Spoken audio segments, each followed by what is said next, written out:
Assalamualaikum warahmatullahi wabarakatuh. Perkenalkan, saya Pinalista Julianti dengan NPM A1A022058.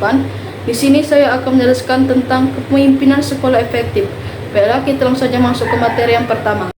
Konsep kepemimpinan. Kepemimpinan adalah kemampuan atau usaha seseorang untuk bisa menggerakkan seseorang atau tim maupun kelompok agar mau bekerja sama melaksanakan tugas yang telah diberikan kepadanya dan mampu mendorong orang atau karyawan untuk berbuat hal yang positif dan meminimalisir perilaku negatif, serta mampu mengembangkan dan memanfaatkan potensi atau sumber daya yang ada di dalam sebuah organisasi untuk mencapai tujuan secara efektif dan efisien.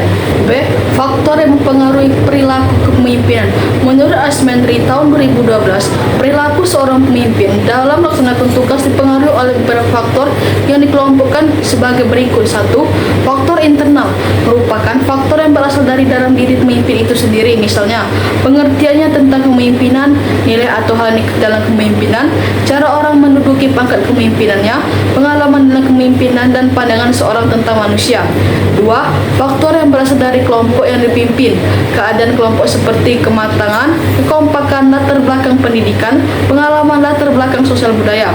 3. Faktor lembaga yang dipimpin seperti jenis dan tujuan sekolah dan kurikulum. 4. Faktor-faktor legal. Seorang pemimpin pendidikan akan berhadapan dengan peraturan-peraturan formal dari instansi struktur di atasnya dan akan mempengaruhi perilakunya. 5. Faktor lingkungan sosial merupakan keadaan masyarakat sekitar, misalnya ekonomi, pandang masyarakat, pendidikan masyarakat. 6. Faktor perubahan dan pembaharuan dalam teori dan bidang pembaharuan atau bidang pendidikan seperti perubahan kurikulum dan kemajuan iptek. C. Teori kepemimpinan. Teori kepemimpinan pada umumnya berusaha menerangkan faktor-faktor yang memungkinkan kemunculannya kepemimpinan atau sifat atau bakat alam yang dimiliki pemimpin. Teori-teori tersebut menurut Said tahun 2010 adalah sebagai berikut. 1. Teori orang terkemuka atau Great Man Theory. Kelompok teori ini disusun berdasarkan cara induktif dengan mempelajari sifat-sifat yang menonjol dari pemimpin atas keberhasilan tugas yang dijalankan, terutama kemampuan dalam memimpin. 2. Teori lingkungan atau Environmental Theory. Dalam teori ini dikatakan bahwa maksudnya pemimpin itu merupakan hasil dari sebuah proses waktu, tempat, dan situasi atau kondisi. 3. Teori pribadi dan situasi atau Personal Situation Theory. Teori ini merupakan kombinasi dari kedua teori di atas. Teori ini pada dasarnya mengakui bahwa kepemimpinan merupakan gabungan dari 3 faktor. 1. Perangi atau sifat pribadi pemimpin. 2. Sifat dari kelompok dan anggota. Dan 3. Kejadian atau masalah-masalah yang dihadapi kelompok. 4. Teori interaksi dan harapan atau Interaction Expectation Theory.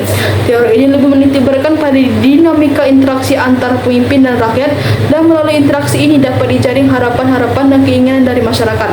5. Teori humanistik. Dalam teori ini, pemimpin harus melihat bahwa dirinya dan individu lain dalam organisasi adalah manusia yang memiliki potensi dan keterampilan.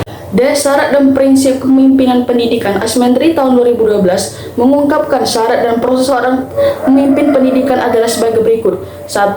Seorang pemimpin harus memiliki kepribadian terpuji antara lain seperti periang, ramah, bersemangat, pemberani, murah hati, spontan, percaya diri, dan memiliki kepekaan sosial yang tinggi.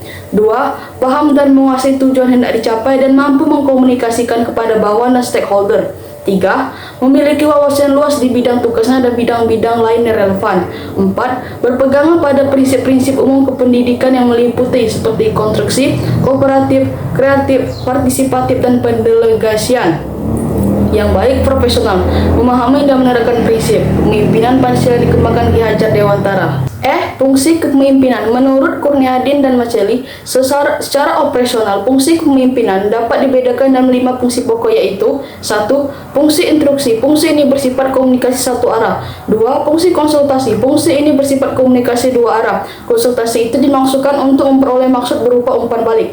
3. Fungsi partisipasi. Dalam fungsi ini, pemimpin berusaha mengaktifkan orang-orang yang dipimpinnya. 4. Fungsi delegasi. Fungsi ini dilaksanakan dengan memberikan pelimpahan wewenang atau menetapkan keputusan baik melalui persetujuan pun tidak dari atasan. 4. Fungsi pengendalian. Fungsi ini bermaksud bahwa kepemimpinan yang efektif mampu mengaturisasi anggotanya secara terarah.